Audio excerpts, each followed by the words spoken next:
할렐루야. 예, 우리 옆에 계신 분하고 인사 한번 할까요? 사랑하고 축복합니다. 네. 예, 이 시간 하나님께서 우리에게 주시는 말씀 사도행전 18장 11절에서 17절 말씀입니다. 한 절씩 교독을 하겠습니다. 사도행전 18장 11절에서 17절 말씀입니다. 1년 6개월을 머물며 그들 가운데서 하나님의 말씀을 가르치니라.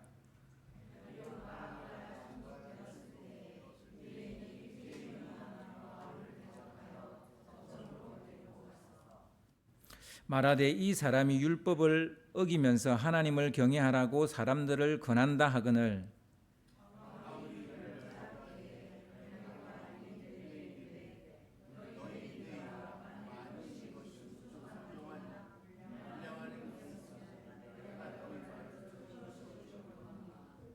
만일 문제가 언어와 명칭과 너희 법에 관한 것이면 너희가 스스로 처리하라. 나는 이러한 일에 재판장 되기를 원하지 아니하노라 하고 모든 사람이 해당장 소스데네를 잡아 법정 앞에서 때리되 갈리오가 이 일을 상관하지 아니하니라. 아멘. 네, 우리 수빈이 잘 갔다 왔어요? 얼굴 보니까 건강하게 잘 갔다 온 것 같아 보이네요. 또 이번 주 중에 우리 또 권상아 집사님 또 아우리치 나가고요. 뭐 방학 기간이기도 하고 휴가 기간이기도 한데 또 이렇게 나름대로 보람 있고 의미 있는 그런 경험을 할 수 있는 또 하나님께 쓰임 받을 수 있는 그런 시간들을 이번 여름에 여러분 꼭 그렇게 보냈으면 좋겠습니다. 아멘. 예, 오늘 오랜 시간이 만들어내는 마법이라는 제목으로 같이 말씀을 나누겠습니다. 바울이 고린도에 머문 시간이 얼마 정도 된다고요? 바울이 고린도에 머문 시간이 얼마 정도 돼요? 예, 1년 6개월 가량 됩니다. 18개월은 그렇게 긴 시간이 아닙니다. 우리 군대 간 우리 청년들은 1년 6개월 되게 길죠. 근데 사실 그렇게 긴 시간은 아닙니다. 바울이 다른 도시에 머문 시간이 뭐 몇 주 내지는 두어 달 정도 되는 것과 비교를 한다면 또 그렇다고 해서 이게 결코 짧은 시간도 아닙니다. 바울에게 이 1년 6개월은 어쩌면 바울에게는 10년 정도로 느껴졌을 수도 있습니다. 바울은 정말 며칠, 몇 주 막 이렇게 시간 단위로 도시를 이동을 했기 때문에 되게 1년 6개월은 길게 느껴졌을 겁니다. 제가 여행을 이번에 해보니까 그걸 느꼈어요. 하루가 생각보다 길게 느껴지고요. 그 기간이 생각보다 길게 느껴졌어요. 분명히 물리적인 시간은 똑같은데 그렇게 느낄 수 있다는 거죠. 바울이 한 곳에 오래 머물렀을 때 이제 어떤 일이 벌어졌을까요? 그러니까 오래 시간이 만들어내는 마법이잖아요. 그러니까 바울이 고린도에 오래 머물렀는데 그 오래 머물렀던 그 바울로 인해서 어떤 일이 벌어졌을까? 어떤 일이 일어났는지 인과론적으로 명시하지는 않습니다. 이런 일 일어났어 이렇게 기록을 하고 있지는 않습니다. 그러나 이런 일이 일어났겠구나 라고 짐작할 수 있는 두 가지의 사건이 있습니다. 이 사건을 보면 바울이 고린도에 오래 머물러서 이런 일이 일어났구나라는 걸 우리가 알 수 있다는 거죠. 그 사건 중에 하나는 유대인들이 바울을 아가야 총독 갈리오에게 고소한 사건입니다. 그 두 사건 중에 한 사건은 유대인들이 바울을 아가야 총독 갈리오에게 이렇게 고소를 했다는 거예요. 먼저 이 고린도는요, 아가야 지방을 다스리는 총독이 주재하던 도시라는 사실을 알 수 있습니다. 아테네였겠지, 아덴이었겠지? 아니요, 고린도였습니다. 고린도의 역사적 원위와 문명사적 명성을 놓고 따진다면 아덴에 밀립니다. 아테네는 정말 역사적으로도 유럽 역사의 시작이잖아요. 그리고 유럽의 예술과 철학과 민주주의와 이 모든 것의 시작이 아테네입니다. 그러니까 이런 역사적 원위와 문명사적 그 명성은 아테네에 비길 바가 못 됩니다. 그러나 지정학적 위치와 경제적 가치를 놓고 따진다면 아덴을 압도했다고 봐야 될 겁니다. 고린도는 그렇게 지정학적으로 경제적으로는 굉장히 중요한 도시였기 때문에 총독이 아테네에 머문 게 아니라 이 고린도에 머물렀다라는 사실을 우리가 알 수 있습니다. 로마 귀족들이 보통 이제 이런 로마 제국의 여러 지역을 정복을 했기 때문에 총독으로 이렇게 파견이 되는데 이 로마 귀족들 원로원들이 제일 가고 싶어하는 총독 자리 아가야입니다. 이 아가야가 어디냐면 그 아테네가 있는 그 반도 발칸 반도를 말하는 거예요. 왜 그랬겠습니까? 일단은 지중해 세계에서 가장 문명화된 곳이 어디냐? 아테네예요. 그리고 그 발칸 반도예요. 고린도 이 지역이에요. 아가야 지역입니다. 그러니까 아테네는 자녀 교육시키기에 굉장히 좋았고요. 그리고 이탈리아 반도와 가까워서 이탈리아를 왔다 갔다 하기에 너무 좋은 거예요. 그리고 부자 도시였기 때문에 경제적 수입도 솔찬했어요. 괜찮았다고요. 그러니까 일거양득 일석이조 모든 것을 거머쥘 수 있는 곳이 바로 고린도였습니다. 그래서요, 진정한 로마의 권력자들은 다 이 발칸 반도 출신이라는 걸 우리가 알아야 됩니다. 바울이 고린도에 머물 때 아가야 이 지역의 총독은 갈리오라는 사람인데요. 갈리오가 아가야 지역의 총독이었다는 것 자체가 이미 상당한 정치적 뒷배를 가지고 있다라는 것을 알 수 있죠. 아니나 다를까 갈리오는 당시 로마 원로원 중에 가장 실세였고 그리고 로마에서 가장 현명한 자로 통하는 세네카의 형제였습니다. 세네카의 형제였다고요. 그러니까 정리하면 고린도 총독 갈리오는 상당한 권력을 등에 업고 있었던 사람이었다는 거고요. 뿐만 아니라 현명하기까지 한 그 집안이 다 현명한 사람들인 거죠. 현명한 사람이었다라는 추측을 충분히 할 수 있는 거죠. 유대인들은 대대적으로 일어나서 바로 이 갈리오 총독 앞에 가서 바울을 고소를 한 거예요. 그 법정에 갈리오 총독이 재판하는 그 법정에 이 바울을 고소를 한 겁니다. 오늘 본문 12절을 보시면요. 오늘 본문 12절을 좀 띄워주시기를 바랍니다. 갈리오가 아가야 총독 되었을 때에 유대인이 일제히 일어나 바울을 대적하여 법정으로 데리고 가서 일제히 일어나서 이 법정으로 데리고 간 거예요. 그들이 무슨 연유로 바울을 고소를 했습니까? 13절을 보시면요. 13절 말하되 이 사람이 율법을 어기면서 하나님을 경외하라고 사람들을 권한다 하거늘. 그러니까 한마디로 바울이 율법에 어긋난 방법으로 하나님을 섬기라고 사람들을 구슬린다는 거예요. 그러니까 하나님을 섬기라고는 말하는데 뭔가 비성경적이다, 뭔가 말씀에 맞지 않다, 이런 거로 그들이 이제 전도도 하고 가르치기도 하니까 이게 문제다라는 거죠. 그래서 이거를 고소한 거예요. 유대인들의 입장에서 보면 당시의 기독교인들은 같은 하나님을 믿고 따르라고 말은 하지만 조금 다르게 가르치고 다르게 섬기라고 이야기한다는 거예요. 우리는 요즘 우리 시대, 지금 우리 시대에 우리 기독교 입장에서는 이런 걸 이단이라 그래요. 사입이라 그래요. 그러니까 그 당시에 유대인들의 입장에서는 기독교는 이단이고 사입인 거예요. 분명히 하나님을 믿으라고는 해요. 그런데 이상하게 가르쳐요. 뭔가 잘못 가르쳐요. 지금 이단이 그렇지 않습니까? 그들도 하나님 믿으라 해요. 그런데 그 사이에 교묘하게 그 교주가 들어가 있고 교주가 영광받고 교주가 모든 재산을 다 가지고 자주지하고 그러는 거잖아요. 그러니까 유대인들은 기독교를 아예 이단으로 규정했고요. 그리고 국가와 사회를 저해하는 집단이니까 속히 해체시켜야 된다, 해산시켜야 된다. 이게 유대인들의 생각이에요. 그러니까 이거를 요구하면서 고소를 한 겁니다. 그들의 눈에 바울은 유대교 신자들을 꼬드겨서 이제 기독교죠. 자기 종교로 개종을 시키는 악질 반동분자 이런 거예요.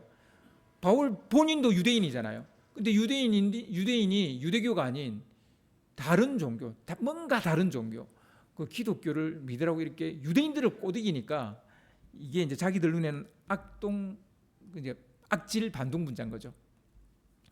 이대로 두면 역전 현상이 일어날 수도 있다라는 위기 의식 같은 것을 이 유대인들이 느꼈던 것 같아요.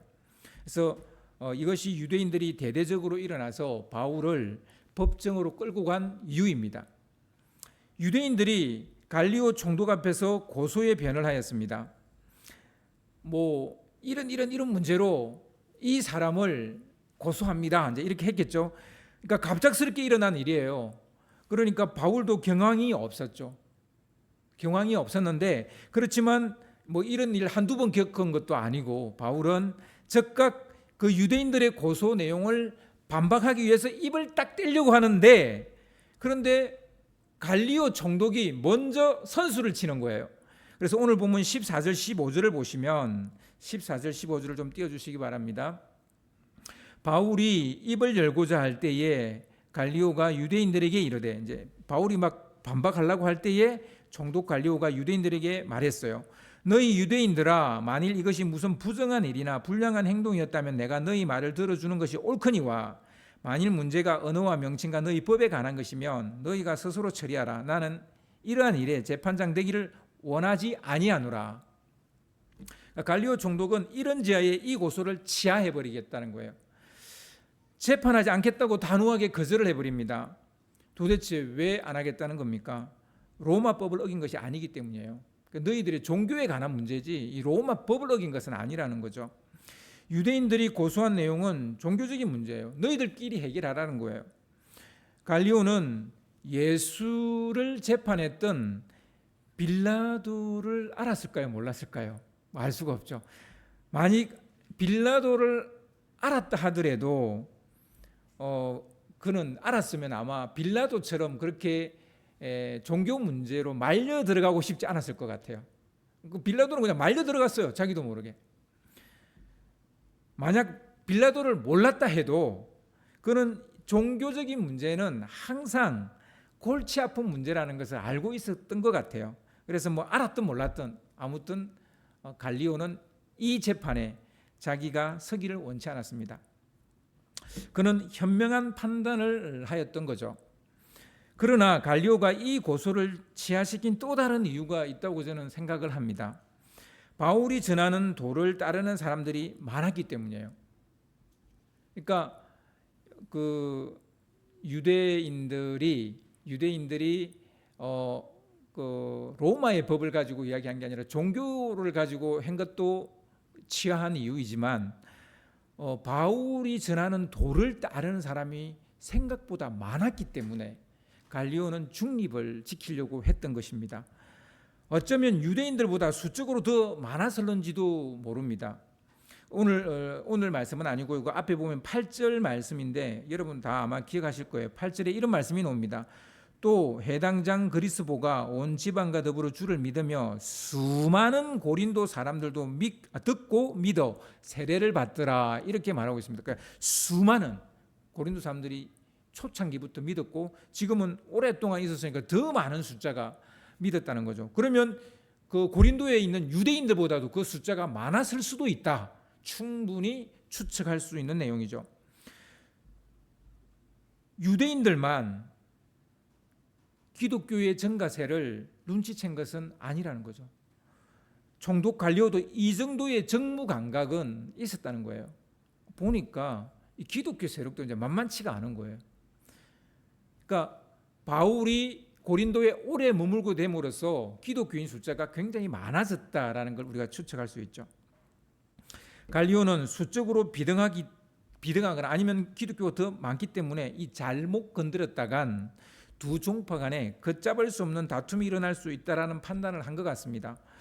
갈리오는 정치적 중립을 지키는 것이 상책이다, 이렇게 판단을 했습니다. 그래서 이 일에 개입하지 않기로 결심한 것이죠. 이걸 보면 그가 세네카의 형제라는 게 믿어지는 거죠. 그 세네카도 굉장히 현명한 사람, 그 당시에 세네카를 모르는 사람이 없을 정도로 굉장히 현명했던 사람인데 그 형제도 그에 못지 않았다는 것을 알 수 있습니다. 뭐 정치 9단까지 아닐지 몰라도 정치 7단 정도는 되어 보입니다. 오랜 시간이 만들어내는 마법 중에 하나는요, 바로 이 세력화입니다. 세력화. 바울이 고린도에 오래 머물게 되니까 믿는 자의 수가 기하급수적으로 증가했습니다. 그 수가 많아지니까 원하든 원하지 않든 하나의 세력으로 힘을 얻게 됐다는 거예요. 그러니까 바울이 사실 뭐 세력화하려고 한 것 같지는 않아요. 그런데 정치인의 눈에는 그들의 숫자가 너무 많기 때문에 세력으로 보이는 거예요.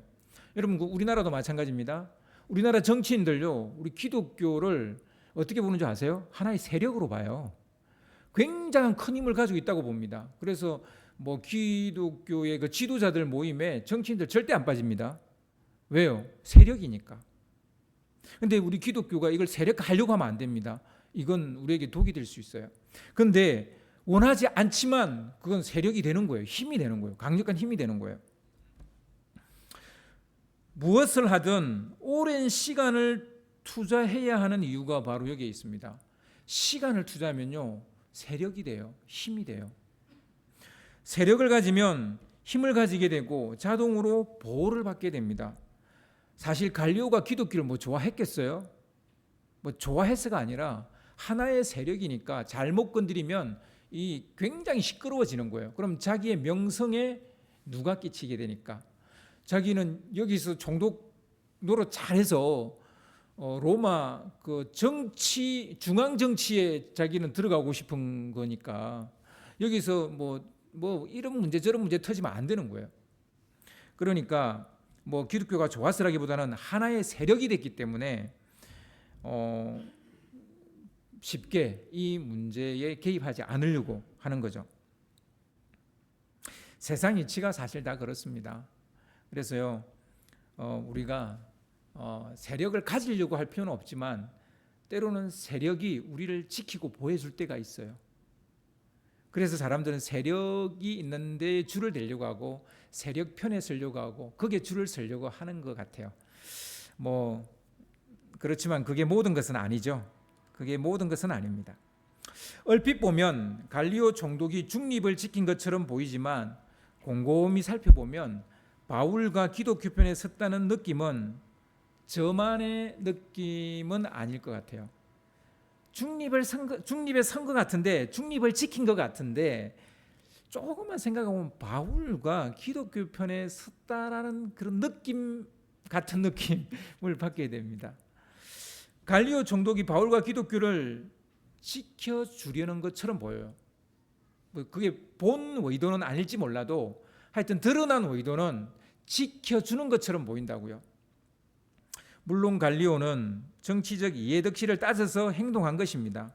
하지만 빌라도처럼 갈리오도 바울에 의해서 이렇다 할 만한 또 로마법을 이렇게 저촉한 건 아니니까, 그걸 지키지 않은 건 아니니까 뭐 어떤 제목을 찾지 못했기 때문에 그냥 이 일에 손을 대려고 하지 않는 거죠.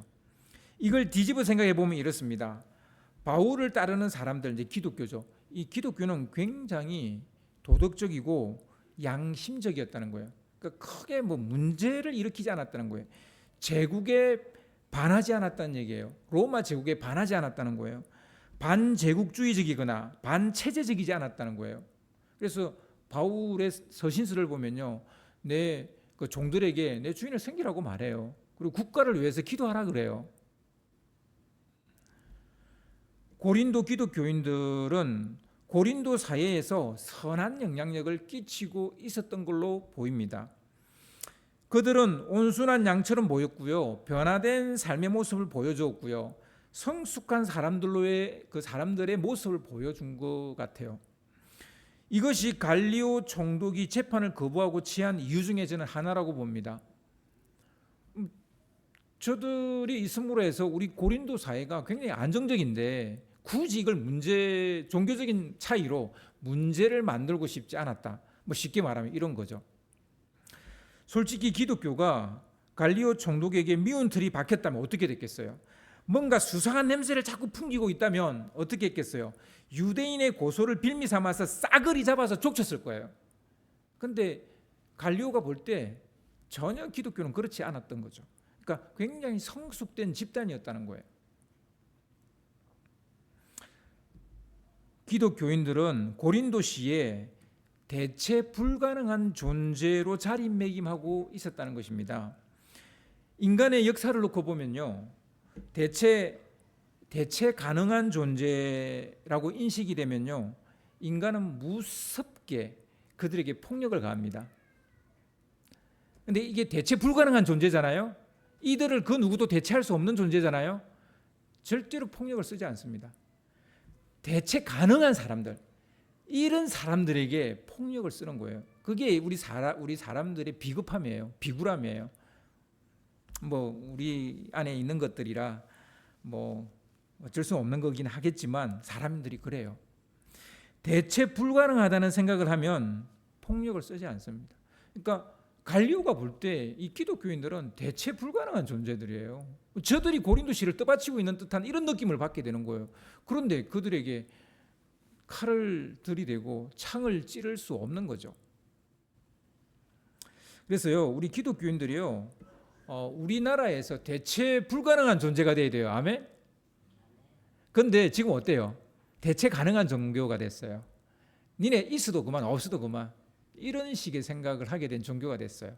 우리 이 부분에 대해서 회개해야 되는 거죠. 어쩌면 갈리오 총독 눈에 더 위험한 부류는 기독교인이 아니라 유대인이었을런지도 몰라요. 이미 로마 제국의 심장부인 로마는, 그리고 로마 황제는 유대인들을 박해했어요. 대대적으로 박해했어요. 그래서 글라우디오 황제는, 당시의 황제였죠, 유대인 추방령을 내렸습니다. 그래서 우리 지난 시간에 들었잖아요. 아굴라와 브리스길라가 로마에 있다가 쫓겨서 고린도에 온 거잖아요. 오랜 시간이 만들어낸 마법이 바로 이것입니다. 그게 뭐냐면요, 성장과 성숙입니다. 바울이 오래 머물며 가르쳤더니 그 고린도 성도들이 하루가 다르게 성장하는 거예요. 성숙되어지는 거예요. 여러분, 성숙은 시간이 필요합니다. 그러니까 다른 도시에서 볼 수 없는 현상이죠, 성장과 성숙은. 그런데 바울이 여기에 오래 머물렀기 때문에 이 고린도에서 성도들이 성장하는 것과 성숙하는 것을 보게 되는 거예요. 이 숙성되는 시간이 필요합니다. 뭐든지 사랑이 깊어지려면 시간의 숙성이 필요합니다. 저는 제가 이제 결혼을 하고 난 이후에 느낀 게 있었어요. 그러니까 결혼 전에 한 1년 한 6개월 정도 사귀고 결혼을 했거든요. 했는데 결혼하고 나서 보니까 결혼 전보다 이 여자가 훨씬 더 좋은 여자구나, 괜찮은 여자구나, 제가 이런 걸 느꼈고, 그거를 집사람한테 이야기한 적도 있고요. 또 제가 우리 교회에서는 아마 이야기를 처음 하는지 모르겠는데 다른 제가 이성교회에서는 이걸 이야기한 적도 있어요. 설교 때. 정말 그렇게 느꼈었어요.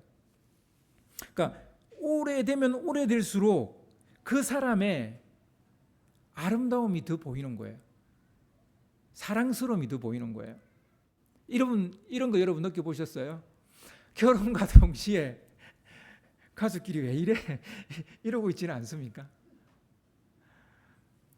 여러분, 사랑이 깊어지려면 시간의 숙성이 필요합니다.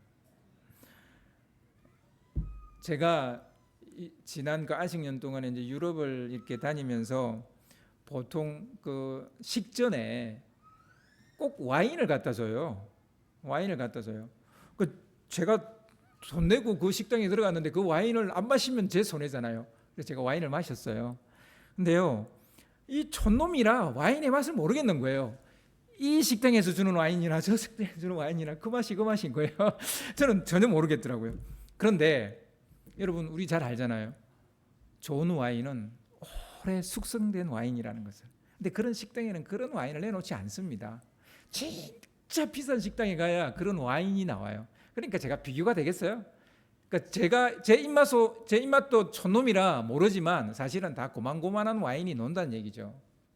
그러니까 잘 모르는 거죠.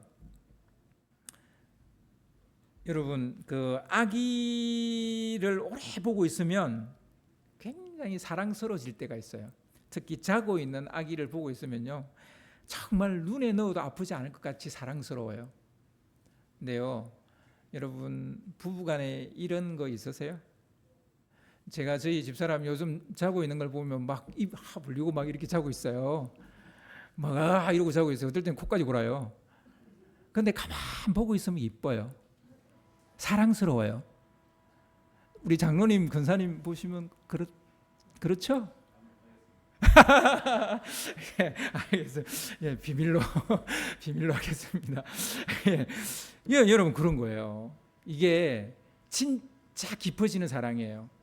사실은 20대 비하면 이제 얼굴도 처져요, 눈도 처져요, 겉은 후패져 가요. 근데요, 더 사랑스러워지는 거예요. 이게 시간의 숙성에서 오는 겁니다. 시간의 숙성. 사랑은 시간의 숙성을 통해서 깊어지는 거예요. 근데 사랑만이 그런 건 아니에요. 그런 일들이 의외로 우리 삶에 많습니다.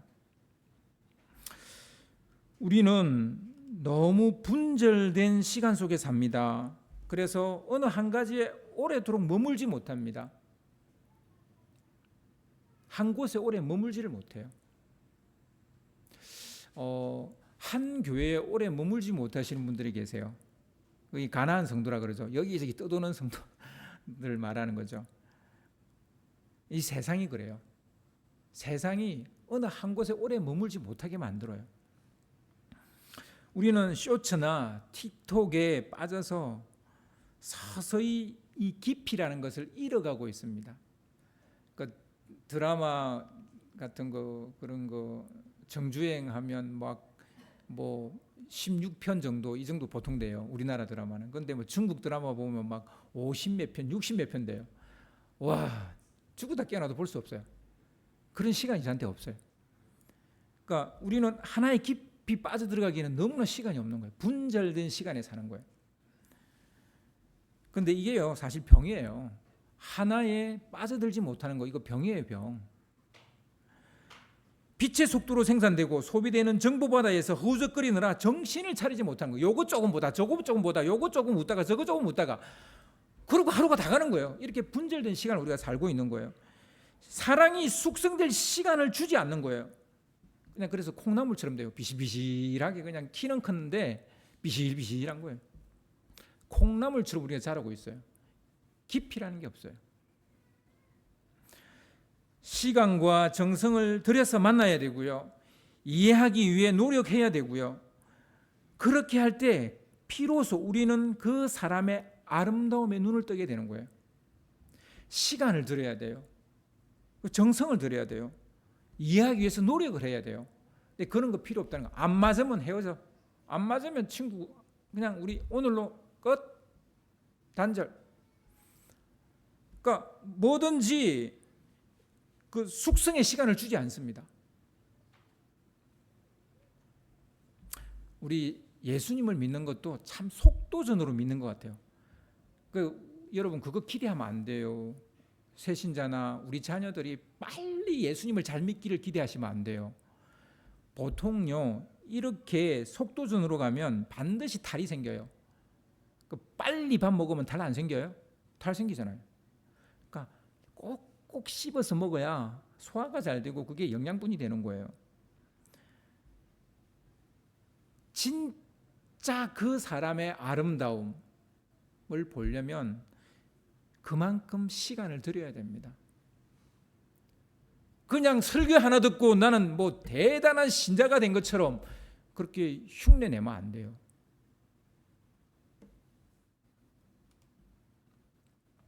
우리가 하나님의 형상이라는 것은 우리 존재의 실상이기도 해요. 여러분 우리는 하나님의 형상입니다. 그죠? 그렇게 창조됐습니다. 맞죠? 그런데요 이거는 하나님의 형상이라는 것은 사실은 우리 인생 과제이기도 해요. 분명히 우리가 예수님을 믿는 순간 우리는 하나님의 형상이에요. 하나님의 자녀가 됐어요. 그러나 이거는 우리의 평생 과제라고요. 우리가 평생 그 하나님의 형상을 닮아가야 되는 거예요. 뭐 예수 믿는 순간 내가 뭐 하나님의 형상이 됐고 하나님의 자녀가 됐다 그래서 끝. 아니에요. 이건 평생 과제예요. 내가 하나님의 형상이라면 사람들이 나를 보며 하나님을 느낄 수 있어야 돼요. 근데 안 믿는 사람들이 나를 보고 야, 너를 보니까 하나님이 어떤 분인지 알 것 같아. 여러분 그런 얘기 들어보셨어요? 너를 보니까 친구들이 야, 너를 보니까 야, 예수님이 어떤 분인지 알 것 같아. 그런 얘기 들어보셨어요? 이게 우리 사명이라는 거 아세요? 여러분이 왜 먼저 예수님을 믿었습니까? 하나님의 형상을 보여주려고. 하나님 형상을 모르는 사람들에게 삶으로 하나님을 선명하게 내비추는 것이에요. 여러분 복음은 말로도 전할 수 있지만 우리 삶으로 전해야 돼요. 근데 말은 빠르기는 해요. 그 사람에게 논리적으로 왜 복음을 들어야 되는지, 왜 복음을 믿어야 되는지 설명하는 것은 쉬워요. 단 5분이면 할 수 있어요. 그런데요, 삶으로 진짜 우리 인간은 원래 하나님의 형상으로 창조되어졌다는 것을 보여주는 것은 죽을 때까지도 못할 수도 있어요. 그만큼 어려운 거예요. 그런데 사실은 사람은 말로 설득이 잘 안 돼요. 보여야 돼요. 하나님의 형상이 보여. 내 삶 속에서 하나님의 형상이 보여야 돼요. 너를 보니까 나 교회 가고 싶다. 너를 보니까 나 하나님 믿고 싶다. 이런 얘기를 듣는 것이 우리의 평생의 사명이고 비전이어야 된다는 얘기입니다.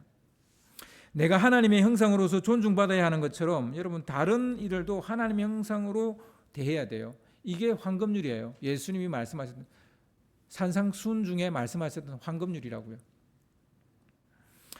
인간은 타락한 이후 끊임없이 갈등을 합니다. 끊임없이 싸워요. 그래서 아담과 하와가 처음에 딱 하와를 데리고 오니까 막 아담이 뭐 내 뼈 중에 뼈요 살 중에 살이로다 뭐 그러면서 막 있는 말 없는 말 다 붙여서 막 그 경이로움과 아름다움과 사랑스러움을 표현했어요. 그런데 딱 선악과를 따먹고 나니까 어떻게 합니까?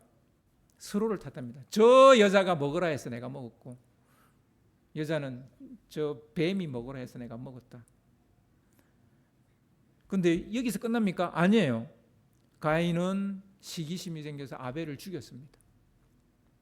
아브라함 이후는 그럼 괜찮았어요? 아브라함은 선택받은 사람이니까? 아니요. 아브라함 이후에 등장하는 모든 이야기는 형제 간의 갈등과 다툼 이야기라는 사실 여러분 아세요? 이삭과 이스마엘 갈등과 다툼의 이야기예요. 그러면 에스와 야곱 왜 갈등과 다툼의 이야기예요? 그럼 요셉과 10명의 형제들 맞아요. 그들도 갈등과 다툼의 이야기예요. 팔아버리고 이런 거죠. 근데요, 어째서 하나님은 그들 가운데 적극적으로 개입하지 않고 지켜만 보셨을까요? 그리고 그런 얘기 뭐가 좋다고 성경은 이렇게 다 그대로 그냥 적나라하게 기록을 해놨을까요? 답은 성장과 성숙에 있습니다. 사람은 오랜 시간 속에서 숙성되는 거예요. 성숙되는 거예요. 결국은 이 모든 이야기 끝은 어때요? 다 하회해요. 이스마엘과 이삭이 하회를 하고요. 야곱과 에서가 하회를 하고요. 그리고 요셉과 10명의 형제들이 하회를 해요. 그리고 한 민족이 돼서 큰 민족을 만들어 갑니다. 이게 아름다운 거예요. 아멘? 이게 아름다운 거예요. 아브라함이 선택받았으니까 그 자녀들은 아무 험도 없고 티도 없이 정말 잘 하나님을 믿었더라. 그 이야기는 아름다움이 없어요. 재미도 없고요. 창세기에 나오는 모든 갈등과 다툼은 오랜 시간을 거치면서 하회로 이어진다는 사실을 알 수 있습니다. 우리는 성숙되어지는 시간이 필요합니다. 오랜 시간이 만들어내는 마법을 우리는 인정해야 됩니다. 이는 시간이 지나야만, 오랜 시간이 지나야만 되는 거예요. 바울이 고린도에 오래 머물렀을 때 일어난 또 다른 사건이 하나 있는데요. 유대교 해당을 이끄는 지도자가 해당장인데요. 이 해당장이 연속으로 예수를 믿게 되는 사건이 일어납니다. 보기 드문 일이에요. 보기 드문 현상이에요. 처음에는 그리스보라는 해당장이 예수님을 믿게 됐습니다. 이는 초창기에 일어난 일이에요. 유대인들은 이제 그리스보가 기독교 즉 예수쟁이가 됐으니까 이제 해당장 유대인을 따로 세워야 돼요. 그래서 누구를 세웠을까요? 소스데네를 세웠어요.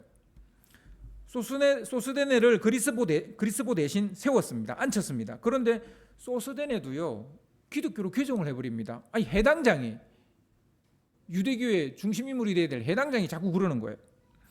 고린도전서 1장 1절을 보면요 그가 개종했다는 사실 우리가 알 수 있습니다. 고린도전서 1장 1절을 제가 읽어드리겠습니다. 하나님의 뜻을 따라 그리스도 예수의 사도로 부르심을 받은 바울과 형제 소스데네는 이렇게 고린도전서 1장이 그렇게 시작돼요. 그러니까 소스데네는 고린도전서의 공동 발신자로 그 이름이 등장을 합니다. 그러니까 개종했을 뿐만 아니라 바울의 중요한 동력자가 되어져 있었던 거예요. 그럼 소스데네는 어떻게 해서 예수를 믿고 바울의 동력자가 됐을까요? 그 힌트는 오늘 말씀에 있어요. 이는 유대인들이 바울을 고소한 사건과 연관이 있습니다. 갈리오 총독이 이 기소를 치하해버리죠. 그러니까 모든 유대인들이 당시 해당장이었던 소스데네에게 야 바울을 고소해. 그래가지고 소스데네가 막 이 일을 주동을 했습니다. 그래가지고 바울을 고소했어요. 그런데 갈리오 총독이 이걸 갖다가 치하를 해버리는 거예요. 그러니까 유대인들이 이 소스데네를 때렸어요. 일처리 잘못했다는 이유. 소스데네 탓이 아닌데 그의 무능력으로 일이 이 지경이 됐다. 일이 이렇게 진행됐다라는 그런 생각을 그들이 했던 거예요. 소스데네 입장에서는 참 황당하죠. 이 일을 겪고 난 다음에 소스데네가 깊이 생각을 했던 것 같아요. 뭐 성경에는 이런 내용이 나오지 않습니다만 이들 중에 그러니까 유대교와 기독교 중에 누가 진짜 하나님을 잘 믿는 사람들이고 진짜 하나님을 따르는 사람들일까? 이런 의문이 생겼어요. 자기들의 뜻을 관철시키지 못했다고 폭력을 정당화하는 이들이 과연 하나님을 믿는 자들이라 할 수 있을까? 아무리 생각하고 생각해봐도 그럴 수는 없다는 것이 소스데네의 생각이었어요. 유대인들은 자신의 율법 조항을 지키기 위해 폭력을 당연시한 거예요. 당연시. 이전에 종교 지도자들이 예수의 죽음을 모의하고 십자가에 못 박았던 것도 같은 사고방식이에요. 저 한 사람을 죽여서 우리 유대교를 이 다 가짜입니다. 거짓말입니다. 예수님을 안 죽인다고 해서 빌라도나 로마 군인들이 유대인들을 핍박한다는 그런 거 없었어요. 그냥 자기들이 그렇게 군중들을 충동질한 거예요. 그러면서 예수 죽이는 이 폭력을 정당화를 한 거예요. 아무리 교리가 다르고 종교적 지향점이 다르다고 해도 폭력은 정당화될 수 없는 것입니다. 예수님은 칼을 들은 자는 칼로 막았다라고 베드로에게 이야기했잖아요. 우리가 순교를 당하는 일이 있어도 우리는 폭력을 사용해서는 안 됩니다. 그게 예수의 제자입니다. 이것은 말씀 중심이 아니라 자기 중심적인 사고방식이에요. 폭력 사용하는 것은.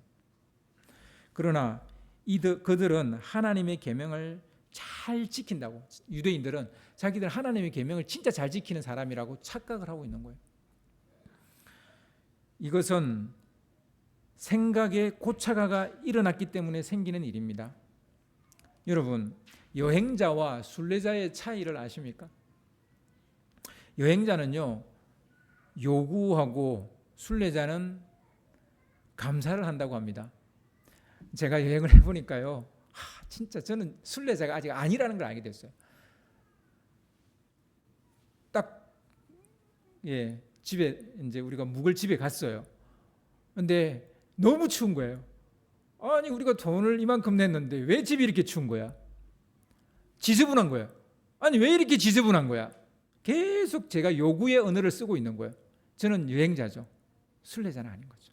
근데 순례자는요, 그 집이 초가상간이든 그 집이 뭐 대궐 같은 집이든, 아이고 오늘 내가 또 여기서 하루를 묵으니 감사하다, 감사합니다, 하나님 고맙습니다, 이게 순례자인 거예요. 그런데 저는 아직까지 그런 인간이 아니라는 것을 이번 안식년을 통해서 저는 깨달았어요. 그래서 여행자에서 순례자가 되기 위해서 더 많은 하나님 앞에 엎드림이 있어야 되겠구나, 이런 생각을 하게 됐습니다.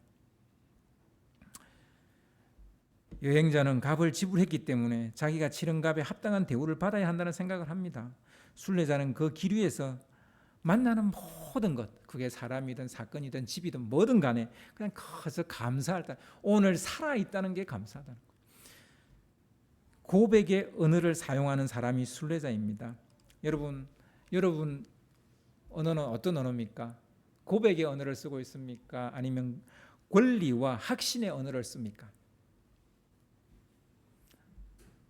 왜 하나님, 나는 이렇게 가난하게 태어났습니까? 왜 나는 흙수저로 태어났습니까? 나는 왜 계속 되는 일이 없습니까? 계속 난 하나님의 자녀인데 왜 내 삶이 이렇습니까? 라고 그 권리적 부분을 계속 요구한다면 그 사람은 아직도 여행자입니다. 성숙 안 된 사람이라고요. 근데 이런 아픔이 와도, 저런 고통이 와도, 이런 문제가 생겨도 하나님, 이것 또한 하나님의 뜻이 있겠죠. 이것 또한 감사합니다, 감사로 받습니다. 이 사람은 고백의 언어를 쓰는 거예요. 이런 고백의 언어를 쓰는 사람은 순례자가 된 거예요. 진정으로 하나님 나라를 가기 위한 철로 역정을 하고 있는 진정한 순례자가 된 거예요. 자기가 머물고 있는 세계나 가치관에 고착되기를 거부하고 늘 새로운 진실과 만나려는 마음을 품고 사는 사람이 바로 순례자가 아니겠습니까? 물론 선악을 잘 판단하는 것이야말로 성숙한 영혼의 징표겠죠. 문제는 스스로 도덕적 잣대가 되어진다는 데 문제가 있습니다. 그래서 선악과가 왜 문제입니까? 선과 악을 아는 게 문제가 아니에요. 자기가 그 도덕적 잣대의 기준이 돼버리는 거예요. 그게 죄입니다. 이것이 죄다 아니다는 하나님만이 판단하시는 일이에요. 그런데 이제 내가 판단을 하게 됐어요. 근데 그걸 또 자기한테는 적용 안 해요. 다른 사람한테 적용해요. 유대인들이 빠진 함정이 바로 이것입니다. 여러분, 그리스 신화에 나오는 유명한 이야기 있지 않습니까? 신화에 이런 인물이 나오는데요, 프로크루스테스라는 그런 인물이 나오는데, 그는 여관 주인이었고요. 그리고 자기 여관에 묵으러 온 손님들을 자기 집 철 침대에 눕힙니다. 그리고 그 사람의 키가 침대보다 크면 잘라버렸어요. 그리고 그렇게 죽였어요. 그리고 침대보다 키가 작으면 망치로 그것을 두들겨서 키를 침대만큼 늘려서 그렇게 죽였어요. 그러니까 자기 기준에 맞지 않으면 다 죽여버린 거예요. 그는 자기 기준에 맞지 않은 것을 절대 용납하지 못하는 거예요. 바로 이런 걸 동일성의 폭력이라 그럽니다. 나와 같지 않은 사람한테 폭력을 써도 된다는 거예요. 나와 같지 않은 사람한테, 내 기준에 맞지 않는 사람한테 폭력 쓰는 건 문제가 되지 않아. 이렇게. 근데 이게요, 그리스 신화에 나오는 얘기인데 오늘날 모든 사람들이 다 똑같이 이렇게 살고 있어요. 다 동일성의 폭력을 쓰고 있습니다. 나와 안 맞으면 다 잘못된 것으로 간주합니다. 우리는 저마다 프로크루스테스의 침대를 하나쯤은 가지고 있는 것 같아요. 자기 안에 가지고 있는 것 같아요. 늘 자신의 기준을 가지고 다른 사람을 재단합니다. 이 사람은 이래서 문제고 저 사람은 저래서 문제야. 문제 아닌 사람이 아무도 없는 거예요. 어떻게 살아요? 죽일 수밖에 없잖아요. 다 문제니까. 다 단절해야 되잖아요. 어떻게 살아요? 우리는 어울려 살아야 되는데. 우리가 상처가 많은 것은 이런 잣대가 변형된 모습으로 우리 안에 들어와 있기 때문입니다. 나와 다른 것은 용납하지 못하고 동질화의 욕망에 그 폭력을 사용하고 차이를 용납하지 못하는 사람들. 근데요, 의외로 종교인들이 이런 거 많다는 거 여러분 아세요? 일반인들보다. 무엇보다 하나님을 잘 믿는다고 자부하는 사람들이 빠지기 쉬운 오류가 뭐냐? 바로 이 동질성의 폭력입니다.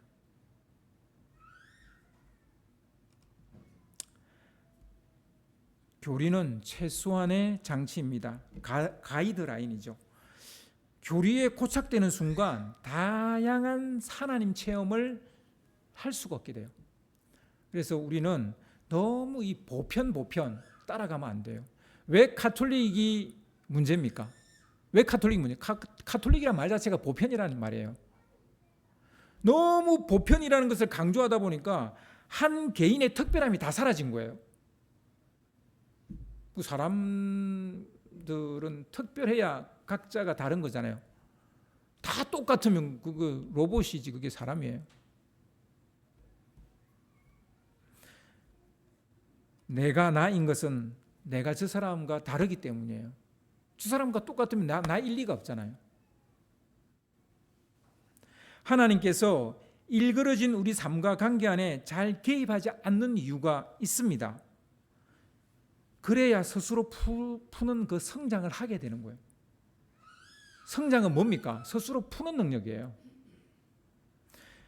우리의 방황을 허락하시는 이유가 뭡니까?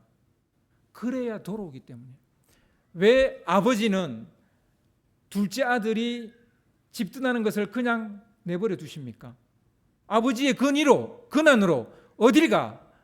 너 가면 망할 거야. 딱 붙잡지 않고 왜 그냥 내버려 두십니까? 그래야 진정으로 돌아오기 때문이에요. 진정으로 아버지를 찾는 아들이 되기 때문이에요. 갈등을 내버려 두시는 이유가 뭡니까? 구약 보면 계속 갈등이에요. 뭐 갈등의 이야기밖에 없어요. 그래야 화해를 하기 때문에. 이 화해는 서로 맞아서 하는 화해가 아니에요. 하나님의 은혜를 경험하고 하는 화해인 거예요. 새로운 삶의 가능성이 열리는 거죠. 더 나은 성숙한 성장한 사람이 되어져 있는 거죠. 오랜 시간을 통해 성장하고 성숙하게 된다는 것입니다. 우리는 자기가 믿는 진리와 도덕적 잣대로 다른 이념이나 신조를 고수하는 사람들을 경멸하고 추방하고 궁극적으로 멸절시키려 합니다. 유대인들은 바로 이 죄에 빠져 있었던 것이죠. 그들이 지은 죄는 온 우주보다 더 크신 하나님을 자기 안에 가두어 버립니다. 하나님이 일하세요. 저 사람을 버릴지 돌이킬지 그건 하나님이 하시는 일이에요. 내가 왜 폭력으로 그 일을 하려고 해요?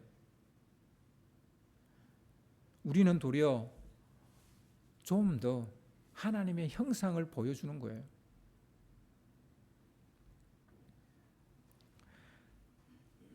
이와 같은 것을 우리는 고착하라고 말합니다.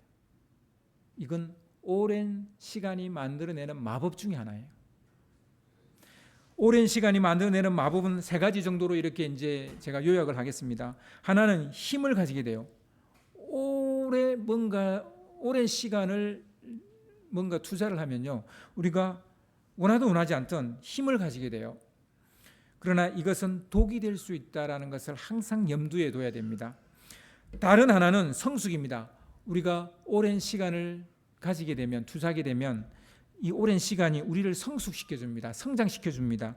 가장 바람직한 마법이고 결과라고 할 수 있겠죠. 그리고 마지막으로 오랜 시간이 우리에게 주는 것은 고착화입니다. 꼰대를 만들어버리는 거죠. 가장 경계해야 될 결과물입니다. 분명 시간은 우리를 어떤 식으로 변화시키든지 변화시킬 겁니다. 시간이 가진 힘이거든요. 그러나 어떤 식으로 변화될 것인가? 그것은 우리가 선택하기에 달려 있습니다. 여러분은 시간이 만들어내는 어떤 마법을 경험해 오고 있습니까? 세력화하고 계십니까? 성숙되어지고 있습니까? 아니면 고착화되어지고 있습니까? 여러분은 오랜 시간이 만들어내는 마법 중에 어떤 마법을 경험하고 계십니까? 오늘 이 말씀을 우리 마음에 두시고 같이 찬양하기를 원합니다.